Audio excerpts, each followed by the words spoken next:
Wankawan TV1. Assalamualaikum warahmatullahi wabarakatuh.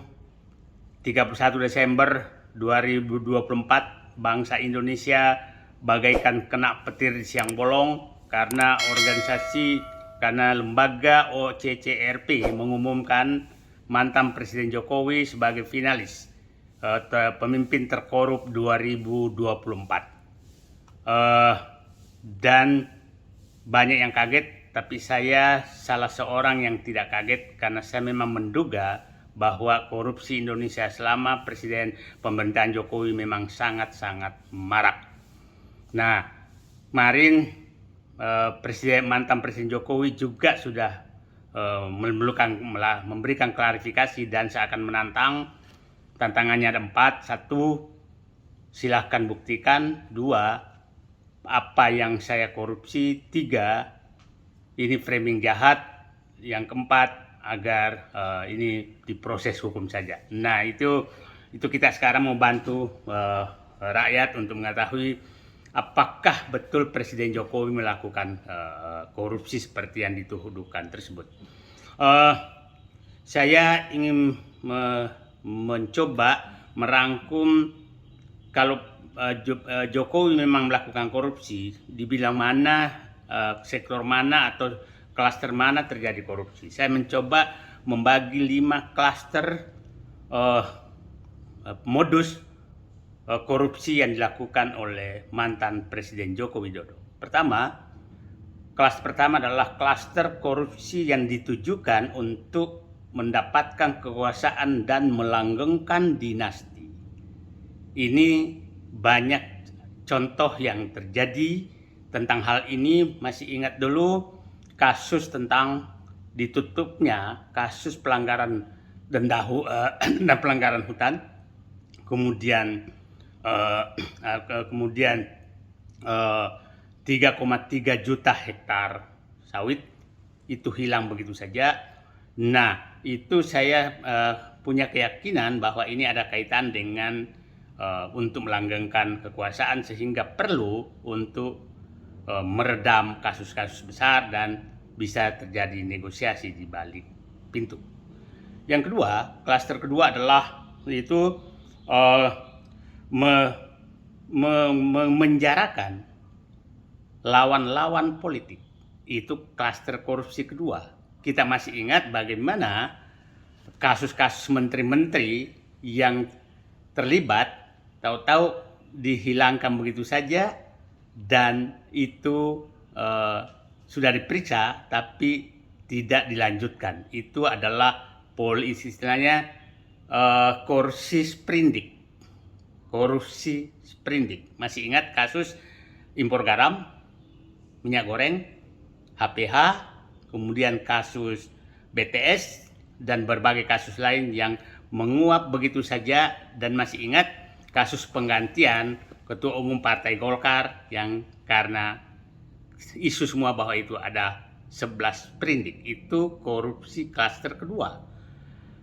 Korupsi klaster ketiga adalah ini ambisi pribadi. Ada 2 subklaster di sini. Klaster pertama adalah ingin punya legacy. Seakan-akan presiden berhasil tapi merugikan rakyat. Contohnya membangun kereta api cepat, membangun infrastruktur yang sangat mahal yang menyebabkan BUMN bangkrut, rakyat mengalami kerugian, membangun IKN, dan membangun bandara-bandara yang tidak sama sekali dibutuhkan demi ambisi pribadi Jokowi.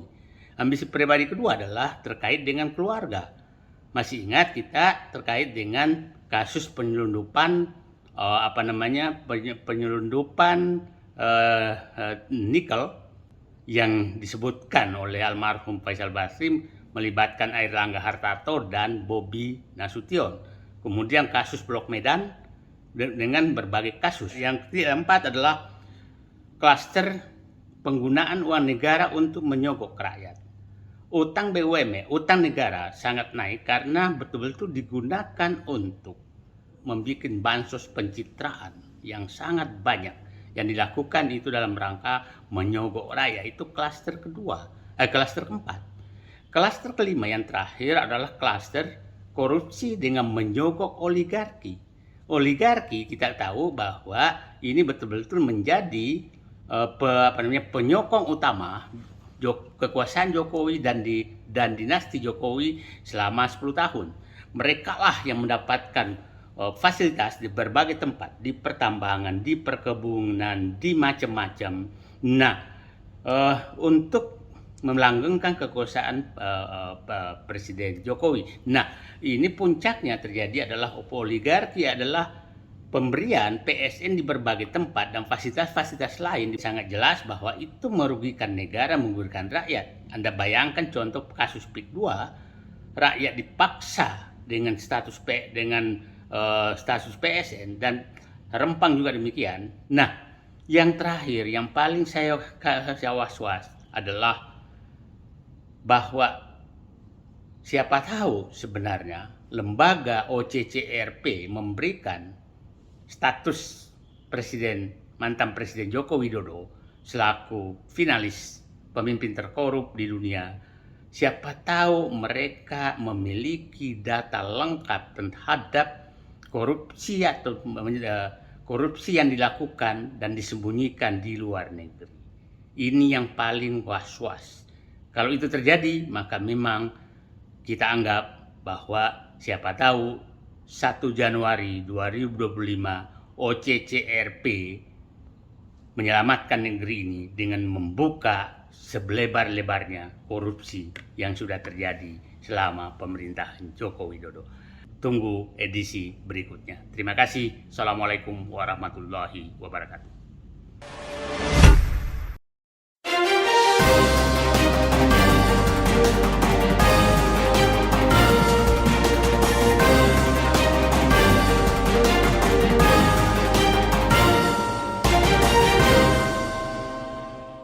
One Kawan TV 1